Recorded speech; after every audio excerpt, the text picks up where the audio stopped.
ശംശയ്ക്ക് സ്തുതിയായിരിക്കട്ടെ. എൻ്റെ പേര് അനീറ്റ. ഞാൻ കാസർഗോഡ് പാലാവേൽ ഇടവകയിൽ നിന്ന് വരുന്നു. ഞാൻ ഇവിടെ വന്ന ഡിസംബർ 10, 2022 ഉടമ്പടി എടുത്തത്. ഞാനൊരു BSc നേഴ്സാണ്. ഞാൻ 2022 മുതൽ OET ട്രൈ ചെയ്യുന്ന ഒരു വ്യക്തിയാണ്. ഞാൻ കേരള സിലബസിലാണ് 10ാം ക്ലാസ് വരെ പഠിച്ചത്. എന്നിരുന്നാലും ഞാൻ പഠിക്കാൻ പോയി, OET പഠിക്കാൻ തുടങ്ങി. എനിക്ക് അത്യാവശ്യം കുഴപ്പമില്ലാതെ എല്ലാ മൊഡ്യൂളും ചെയ്യാനൊക്കെ പറ്റുന്നുണ്ടായിരുന്നു. റീഡിങ് മാത്രമായിരുന്നു എനിക്ക് കുറച്ച് വിഷമമായെന്നുള്ളത്. ഞാൻ പഠിക്കുമ്പോൾ തന്നെ എന്നോട് കൂട്ടുകാരും വീട്ടുകാരെല്ലാം പറഞ്ഞിട്ടുണ്ട് കൃപാസനത്തിനെ പറ്റി. പക്ഷേ കൃപാസനം എന്താണെന്നോ ഇവിടുത്തെ ഒറ്റ വീഡിയോയോ ഇതിനെക്കുറിച്ചൊന്നും ഞാൻ അന്വേഷിച്ചിരുന്നില്ല. എവിടെ നിന്ന് പ്രാർത്ഥിച്ചാലും നമുക്കെല്ലാം നടക്കുമെന്നുള്ളൊരു ചിന്തയായിരുന്നു എനിക്ക്. അങ്ങനെ ഞാൻ ആദ്യം എക്സാം എഴുതി. എനിക്ക് ക്ലബിംഗ് സ്കോർ ആയിരുന്നു കിട്ടിയത്. റൈറ്റിങ്ങിനും സ്പീക്കിങ്ങിനും നല്ല മാർക്കുണ്ടായിരുന്നു. പക്ഷേ എനിക്ക് റീഡിങ്ങിനും ലിസണിങ്ങിനും C+ ആയിരുന്നു. സാരമില്ല, കുഴപ്പമില്ല, അത്യാവശ്യം നല്ല സ്കോറാണ്, ഉടനെ തന്നെ എഴുതിയാൽ അടുത്തതും കിട്ടുമെന്ന് ഞാൻ വിചാരിച്ചു. അങ്ങനെ ഞാൻ അടുത്ത എക്സാമും ഉടനെ തന്നെ ഡേറ്റ് എടുത്ത് 1 മാസത്തിനുള്ളിൽ എഴുതി. അപ്പോഴും എനിക്ക് സെയിം സ്കോർ തന്നെ. ആ സ്കോറിൽ ഒരു വ്യത്യാസമെന്ന് പറയാനില്ല. അപ്പോഴും എനിക്ക് നിരാശയായിരുന്നു. ഞാൻ വിചാരിച്ചു ഇനി ഉടനെ എഴുതണ്ട, ഇനി അടുത്തടുത്ത് ജോലിക്ക് കയറാമെന്ന്. ഞാൻ വീണ്ടും ജോലിക്ക് കയറി. ജോലി ചെയ്യുന്നതിനിടയ്ക്ക് ഞാൻ വീട്ടുകാരറിയാതെ എക്സാം എഴുതിയിട്ടുണ്ടായിരുന്നു. പിന്നെ എൻ്റെ ഒരു ഫ്രണ്ട് പറഞ്ഞു, നീ കൃപാസനത്തിൽ പോയി പ്രാർത്ഥിക്കുക, അപ്പം നിനക്ക് എല്ലാം ശരിയാവുമെന്ന് പറഞ്ഞു. അപ്പോഴും എനിക്ക് കൃപാസനം ആലപ്പുഴയിലിരിക്കുന്നു. ഞാൻ കാസർഗോഡ് നിന്ന് എങ്ങനെ ഇവിടെ വരാനാ? എൻ്റെ കൂട്ടത്തിൽ ആരുമില്ല. അപ്പോൾ എന്നോട് ഒരാൾ പറഞ്ഞു ഓൺലൈനായിട്ട് ഉടമ്പടി എടുക്കാമെന്ന്. അങ്ങനെ ഞാൻ യൂട്യൂബിലൊക്കെ അന്വേഷിച്ച് ഓൺലൈനായിട്ട് light and candle prayer request ഇട്ടതിന് ശേഷം എനിക്കറിയത്തില്ല എന്താ ചെയ്യേണ്ടതെന്ന്. പക്ഷേ എനിക്ക് പ്രതിഷ്ഠീകരണ പ്രാർത്ഥന ഞാൻ ഡൗൺലോഡ് ചെയ്ത് വെച്ചിട്ടുണ്ടായിരുന്നു. ഞാൻ എന്നും രാവിലെ അത് ചെല്ലാൻ ശ്രമിച്ചു. പക്ഷേ ഞാൻ കറക്റ്റ് ടൈമിലൊന്നും അല്ല ശ്രമിച്ചത്. എന്നിട്ട് ഞാൻ ഡേറ്റ് എടുത്ത് എക്സാമിന് പോയി. പക്ഷേ എക്സാം അന്നത്തെ നല്ല എളുപ്പമായിരുന്നു. ലിസണിങ് ഞാൻ അത്യാവശ്യം നല്ല രീതിയിൽ തന്നെ എഴുതി. ലിസണിങ് കഴിഞ്ഞതിന് ശേഷം എനിക്ക് ആകെ മേലുവേദന, പനി, എനിക്ക് അവിടെ ഇരിക്കാൻ കൂടി പറ്റുന്നില്ല, എനിക്കൊന്നും ചെയ്യാൻ പറ്റുന്നില്ല. റീഡിങ് എനിക്ക് ഏറ്റവും വിഷമമുള്ള മൊഡ്യൂള്. അന്ന് എനിക്ക് റീഡിങ് ഞാൻ ചെയ്തു, പക്ഷെ എന്നാലും എനിക്ക് മര്യാദയ്ക്ക് ചെയ്യാൻ പറ്റിയില്ല. ആ റിസൾട്ട് വന്നപ്പോഴും എനിക്ക് 1 മാർക്കിന് എൻ്റെ UK സ്കോർ പോയി. അപ്പോഴും എനിക്ക് നിരാശ തന്നെയായിരുന്നു.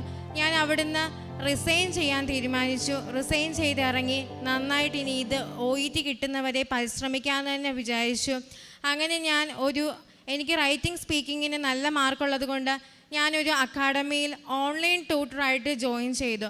ഞാൻ പഠിപ്പിക്കുന്ന പിള്ളേർ, ഞാൻ പഠിപ്പിച്ച എല്ലാവർക്കും തന്നെ OET കിട്ടി. അവരെല്ലാം പാസ്സായി പോകുന്നുണ്ട്. പക്ഷേ എനിക്ക് മാത്രം OET കിട്ടുന്നില്ല. അങ്ങനെ എനിക്ക് ഭയങ്കര നിരാശയായി. ഞാൻ തീരുമാനിച്ചു ഇനിയിപ്പം ഞാൻ OET എഴുതത്തില്ലെന്ന് തീരുമാനിച്ചു. പക്ഷേ എന്താണെന്നറിയത്തില്ല, കുറേ അനർത്ഥങ്ങൾ വന്നു തുടങ്ങി. ഞാൻ വീട്ടിലെത്തിയപ്പോൾ തൊട്ട് എൻ്റെ നാട്ടിലുള്ളവർ എല്ലാവരും എൻ്റെ മുഖത്ത് നോക്കി ചോദിക്കാൻ തുടങ്ങി, OET എഴുതി തോറ്റല്ലേ? ആ സമയത്തൊക്കെ എനിക്ക് നല്ല ദേഷ്യം വരുമായിരുന്നു. ഞാൻ തിരിച്ച് നല്ലത് പറയുമായിരുന്നു. അതുപോലെ തന്നെ എന്നോട് തന്നെ എൻ്റെ മുഖത്ത് നോക്കി ചോദിച്ചുകൊണ്ടുണ്ട്, നിനക്ക് റീഡിങ് വായിക്കാൻ അറിയത്തില്ലേ? നിനക്ക് എന്താ സ്പീക്കിംഗ് ചെയ്യുമ്പോൾ പ്രൊണൗൺസിയേഷൻ ഇല്ലേ? എന്തായി നിൻ്റെ കാര്യം? നിൻ്റെ അടുത്തുള്ള എല്ലാവർക്കും കിട്ടി, എല്ലാവരും പോകുന്നു, നിന്നെക്കൊണ്ട് ഇതിനൊന്നും പറ്റത്തില്ലല്ലേ? എൻ്റെ മോൾ അവിടെയുണ്ട്, ഞാൻ അവരെ കൊണ്ട് റെക്കമെൻഡ് ചെയ്ത് നിനക്ക് ജോലി മേടിച്ചു തരാം. അങ്ങനെ കുറേ വാക്കുകൾ എന്നെ വേദനിപ്പിക്കാൻ തുടങ്ങി. എനിക്ക് OET കിട്ടേണ്ടത് എൻ്റെ ആവശ്യമാണ്. പക്ഷെ അതിലും കഴിഞ്ഞും എൻ്റെ അത്യാവശ്യം എന്ന് പറയുന്നത് ഈ പരിഹാസപാത്രത്തിൽ നിന്നൊക്കെ ഒന്ന് വിടുതൽ കിട്ടണം എന്നുള്ളതാണ്. ഞാൻ നന്നായി പ്രാർത്ഥിക്കാൻ തുടങ്ങി. പക്ഷേ ആദ്യമൊക്കെ ഞാൻ പ്രാർത്ഥിക്കും, പക്ഷേ എനിക്ക് അത്ര വിശ്വാസം ഉണ്ടായിരുന്നില്ല. ജോമാലയൊക്കെ വീട്ടിൽ മുടങ്ങാതെ ചെല്ലുമ്പോഴും ഞാൻ ഇടയ്ക്ക് മടി കാണിച്ച് മാറി നിന്നിട്ടുണ്ട്. അങ്ങനെ എൻ്റെ വീടിൻ്റെ അടുത്തുള്ള ഒരു ചേച്ചി കൃപാസനത്തിൽ പോവാമെന്ന് പറഞ്ഞു. അപ്പോൾ എൻ്റെ മമ്മി പറഞ്ഞു, നീയും പോയി പ്രാർത്ഥിച്ചിട്ട് വാ, എന്നിട്ട് നമുക്ക് ഒന്നും കൂടി എഴുതി നോക്കാം, അപ്പം നിനക്ക് കിട്ടും, നീ പേടിക്കാതെ പോയിട്ട് വാ എന്ന് പറഞ്ഞു. ഞാൻ അങ്ങനെ ആ ചേച്ചിയുടെ കൂട്ടത്തിൽ ഇവിടെ വന്നു. ഡിസംബർ 10 ഉടമ്പടി ആദ്യമായിട്ട് എടുത്തത്. അന്ന് എൻ്റെ ആദ്യത്തെ നിയോഗമായി ഞാൻ OET തന്നെയായിരുന്നു വെച്ചത്. അന്ന് ഞാൻ എൻ്റെ മനസ്സിൽ ജനുവരി 29 OET എഴുതണം എന്നായിരുന്നു. അങ്ങനെ ഞാൻ ഇവിടെ വന്നു. OET എഴുതാൻ തീരുമാനിച്ചു. എൻ്റെ കൂട്ടത്തിൽ വന്ന ചേച്ചി ഇവിടെ അച്ഛനെ കണ്ട് പ്രാർത്ഥിക്കുകയൊക്കെ ചെയ്തു. അപ്പം ഞാൻ എക്സാമിന് ഡേറ്റ് ഒന്നും എടുത്തിട്ടില്ല. അപ്പോൾ എനിക്ക് അച്ഛനെ കാണണമെന്നുണ്ട്. ഇനിയിപ്പോൾ ഇവിടെ വരാൻ പറ്റുമോ? അച്ഛനെ കാണൽ നടക്കുമോ? പക്ഷെ ഞാൻ ഡേറ്റ് എടുത്തിട്ടില്ല. എനിക്ക് അതിനെക്കുറിച്ചൊന്നും അറിയത്തില്ലായിരുന്നു. അപ്പം ഞാൻ തിരിച്ച് വീട്ടിൽ ചെന്നു. ഉടമ്പടി എല്ലാം കൃത്യമായി പാലിക്കാൻ തുടങ്ങി. അപ്പോൾ എൻ്റെ മനസ്സിൽ ഒരാഴ്ചക്കുള്ളിൽ തന്നെ തോന്നി, ഇനിയിപ്പം നീ ജനുവരി 29 എഴുതിയാലും നിനക്ക് കിട്ടാൻ പോകുന്നില്ല. നീ കുറച്ച് ആത്മീയമായി കുറച്ച് തയ്യാറെടുപ്പ് നടത്തണം, അതുപോലെ തന്നെ കുറച്ച് നന്നായി പ്രിപ്പയർ ചെയ്യണം, എങ്കിൽ മാത്രമേ നിനക്ക് കിട്ടത്തുള്ളെന്ന് ഞാൻ കൂടുതൽ പഠിപ്പിക്കുന്നുണ്ട്. അതോടൊപ്പം തന്നെ ഞാൻ എന്താ പറയുക, നല്ല കാര്യങ്ങൾ ചെയ്യാൻ തുടങ്ങി. അങ്ങനെ ഞാൻ കോട്ടയത്തേക്ക് മാറി കുറച്ച് 2-3 മാസം അവിടെ പഠിച്ച് എല്ലാം ഒന്ന് ഒരുങ്ങാമെന്ന് കരുതി ഞാൻ അങ്ങോട്ടേക്ക് മാറി. കാരണം എനിക്ക് എൻ്റെ വീട്ടിൽ നിൽക്കാൻ പറ്റത്തില്ല. കാരണം വീട്ടിൽ നിൽക്കുമ്പോൾ എനിക്ക് ഓരോ ദിവസം കൂടുമ്പോഴും ഡിപ്രഷൻ കൂടി വരുക. കാരണം എല്ലാവരും ചോദ്യങ്ങൾക്ക് ഉത്തരം പറയണം. എനിക്ക് പള്ളിയിൽ പോവാം, പക്ഷെ ഞാൻ പള്ളിയിൽ പോകുന്നത് നേരത്തെ പോയി ഓടി വരും. കാരണം എനിക്ക് ഭയങ്കര സങ്കടമാണ്, എല്ലാവരും എന്ത് ചോദിക്കും എന്നുള്ളത്. അങ്ങനെ ഞാൻ ഇവിടെ വന്നു. ഉടമ്പടി എടുത്തതിന് ശേഷം കോട്ടയത്ത് പോയി ഞാനും എൻ്റെ ഒരു കൂട്ടുകാരിയും ഉണ്ടായിരുന്നു. ഞങ്ങൾ 2 പേരും കൂടെ ക്ലാസ് കഴിഞ്ഞ് എല്ലാ ഒഴിവ് സമയത്തും ഞങ്ങൾ ആശുപത്രികളിൽ അതുപോലെ തന്നെ വൃദ്ധസദനത്തിൽ എല്ലാം പോയിട്ട് പത്രം കൊടുക്കുകയും അവരോടൊപ്പം ചെലവഴിക്കുകയും അവർ ഹെൽപ്പ് ചെയ്യുകയൊക്കെ ചെയ്യുമായിരുന്നു. അപ്പം ഞാൻ പത്രം കൊടുക്കാൻ പോകുന്ന കൂട്ടത്തിൽ അന്യമതസ്ഥർക്ക് കൂടുതൽ കൊടുക്കാൻ ഞാൻ ശ്രമിച്ചിരുന്നു. അപ്പോൾ അവർക്ക് നമ്മുടെ വിശ്വാസ പ്രമാണം പ്രാർത്ഥനകളൊന്നും അറിയത്തില്ലല്ലോ. അപ്പം ഞാൻ പത്രം കൊടുക്കുന്നതിൻ്റെ കൂട്ടത്തിൽ വിശ്വാസ പ്രമാണം എഴുതി ഞാൻ അവർക്ക് കൊണ്ട് കൊടുത്ത് അവരോട് എങ്ങനെ ഇത് പ്രാർത്ഥിക്കേണ്ടതെന്നൊക്കെ പറഞ്ഞു കൊടുക്കുമായിരുന്നു. എനിക്ക് എന്തായാലും OET വേണ്ടിയാണ് ഞാൻ ഇത് എടുത്തത്. പക്ഷേ എനിക്ക് OET കിട്ടിയില്ലെങ്കിലും എനിക്ക് കുഴപ്പമില്ല. എനിക്ക് എന്തായാലും ഇവരെയൊക്കെ ഒന്ന് കാണാനും, എൻ്റെ ജീവിതത്തിൽ ഞാൻ ഇന്നേ വരെ ഒരു വൃദ്ധസദനത്തിലോ അങ്ങനെയൊന്നും പോയിട്ടില്ല. ആദ്യമായിട്ടാണ് ഞാൻ പോകുന്നത്. അങ്ങനെ നല്ല കാര്യങ്ങളൊക്കെ ചെയ്യാൻ ഇവിടെ ഉടമ്പടി വന്നെടുത്തതിന് ശേഷമാണ് എനിക്ക് പറ്റിയത്. അതുപോലെ തന്നെ ഞാൻ ജോസഫ് അച്ഛൻ്റെ ടോക്ക് കേൾക്കുകയും അതുപോലെ കൃത്യമായി കുമ്പസാരിക്കാനും പള്ളിയിൽ പോകാനൊക്കെ ശ്രമിക്കുകയൊക്കെ ചെയ്തിരുന്നു പഠിക്കുന്നതിൻ്റെയോടൊപ്പം തന്നെ.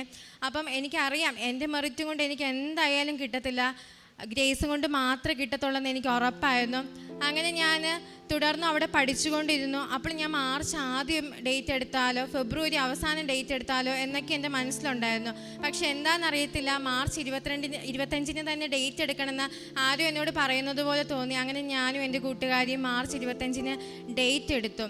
അങ്ങനെ ഞാൻ എൻ്റെ ഉടമ്പടി മാർച്ച് 10 തീരുമായിരുന്നു. ഞാൻ കൃത്യമായിട്ട് കറക്റ്റ് 3 മാസം ഞാൻ ഇവിടെ വന്ന് മാർച്ച് 10 എൻ്റെ ഉടമ്പടി പുതുക്കി ജോസഫ് അച്ഛനെ കണ്ട് അച്ഛൻ്റെ തലത്തോട്ട് പ്രാർത്ഥിച്ച് കാശ് രൂപമൊക്കെ തന്നു.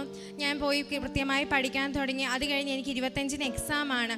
ഞാനിവിടെ കുറേ സാക്ഷ്യത്തിൽ കേട്ടിട്ടുണ്ട്, എക്സാമിന് പോകുമ്പം ഉടമ്പടി ഉപ്പ് അത് എന്താ പറയുക, അവിടെ സെൻറ്ററിൽ കൊണ്ട് ഇട്ടിട്ട് പ്രാർത്ഥിക്കുന്ന കുറേ പേരുടെ സാക്ഷ്യം ഞാൻ കേട്ടിട്ടുണ്ട്. അങ്ങനെ ഇട്ടിട്ടുണ്ടെങ്കിൽ അവിടെ നമുക്ക് അത്ഭുതം നടക്കും എന്നുള്ളത്. അതുപോലെ തന്നെ ഞാനും കോട്ടയത്താണ് എക്സാം എഴുതിയത്. അവിടുത്തെ സെൻറ്ററിൽ കൊണ്ട് ഉപ്പിട്ട് പ്രാർത്ഥിച്ചു. ഇനി ഇങ്ങോട്ടേക്ക് ഇനിയൊരു എക്സാം എൻ്റെ മുമ്പിലില്ല, ഞാൻ ഇനിയൊരു എക്സാം എഴുതത്തില്ല, ഇനിയൊരു എക്സാം എഴുതാൻ എനിക്ക് ഗതി ഉണ്ടാവല്ലേ എന്ന് ഞാൻ ഈശോയോട് ഒത്തിരി പ്രാർത്ഥിച്ചു.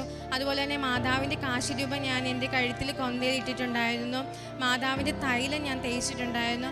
അങ്ങനെ ഞാൻ എക്സാം ഹാളിൽ കയറി എക്സാം തുടങ്ങി. ലിസണിങ് കുഴപ്പമില്ല, അത്യാവശ്യം നല്ല രീതിയിൽ തന്നെ ഞാൻ എഴുതി. പക്ഷെ റീഡിങ് വരുമ്പോൾ എന്താണെന്നറിയത്തില്ല, എനിക്ക് ഭയങ്കര ഡിപ്രഷനാണ്. റീഡിങ് വരുമ്പോഴത്തേക്ക് എനിക്ക് എവിടുന്ന വെപ്രാളം വരുന്നതെന്ന് അറിയത്തില്ല, ഒരു ടെൻഷനാണ് എനിക്കറിയാം ക്ലാസ് ചെയ്യുമ്പോഴൊക്കെ എനിക്ക് നല്ല മാർക്കാണ്. പക്ഷേ എന്താ എക്സാമിന് പറ്റുന്നതെന്ന് എനിക്കറിയത്തില്ല. അന്നും അതേപോലെ തന്നെ എക്സാമിന് കയറി റീഡിങ് തുടങ്ങിയപ്പം തന്നെ പാട്ട് 15 മിനിറ്റിനുള്ളിൽ നമ്മൾ 20 ക്വസ്റ്റ്യൻ ചെയ്യണം. ആ 20 ക്വസ്റ്റ്യൻ ഞാൻ അറ്റൻഡ് ചെയ്തു. പക്ഷേ എനിക്ക് അറിയത്തില്ല ഞാൻ ഉത്തരം ശരിയാണോ അല്ലയോ എന്നുള്ളത്. പിന്നെ ബിയും സിയും ആണ്, എനിക്കറിയത്തില്ല. ഞാൻ എന്തൊക്കെയോ വായിച്ചു, എന്തൊക്കെയോ കർപ്പിച്ചു വെച്ചു. പക്ഷേ ബാക്കി എല്ലാ മൊഡ്യൂളും എനിക്ക് എളുപ്പമായിരുന്നു. ഈ റീഡിങ് മാത്രം എനിക്ക് വളരെ പേടിയായിരുന്നു.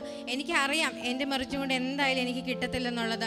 ഞാൻ ഓരോ മൊഡ്യൂളിൻ്റെ മുമ്പും വിശ്വാസ പ്രമാണം ചൊല്ലിയും അതുപോലെ തന്നെ സ്വർഗസ്നായ പിതാവ് ചൊല്ലിയും മാതാവിനോട് പ്രാർത്ഥിച്ച് ഞാൻ ഒരുങ്ങിയിട്ടാണ് ഓരോ മൊഡ്യൂളും ചെയ്തിരുന്നത്. എക്സാം കഴിഞ്ഞ് ഞാൻ പ്രാർത്ഥിച്ച് തന്നെ എൻ്റെ പേപ്പറെല്ലാം കൊടുത്തു. അത് കഴിഞ്ഞ് എനിക്ക് ഭയങ്കര നിരാശയായിരുന്നു. കാരണം അത്രയും വിഷമമായിരുന്നു എനിക്ക് ആ എക്സാം. എനിക്ക് എന്തായാലും കിട്ടുമെന്ന് തോന്നുന്നില്ല. അപ്പോൾ എൻ്റെ മുമ്പിൽ ഇനി ഒരു എക്സാം എഴുതാനും ഇല്ല. പക്ഷെ ഞാൻ വീട്ടിൽ വന്നു പിന്നെ പള്ളിയിൽ പോകാനൊക്കെ തുടങ്ങി. അത് കഴിഞ്ഞ് ഞാൻ ഇങ്ങനെ ഡേറ്റ് ഇട്ട് പ്രാർത്ഥിക്കാൻ തുടങ്ങി. റിസൾട്ട് വരുമ്പോൾ മാതാവിനോട് ഞാൻ പ്രാർത്ഥിച്ചത് എനിക്ക് OET കിട്ടണമെന്നല്ല, അമ്മയെ മാതാവെ എല്ലാവരുടെയും പരിഹാസ പാത്രത്തിൽ നിന്ന് എന്നെ ഒന്ന് മാറ്റി തരണമെന്ന് മാത്രമാണ് ഞാൻ അമ്മ മാതാവിനോട് പ്രാർത്ഥിച്ചത്. അങ്ങനെ മാർച്ച് 25 എഴുതിയ റിസൾട്ട് ഏപ്രിൽ 13 വന്നു.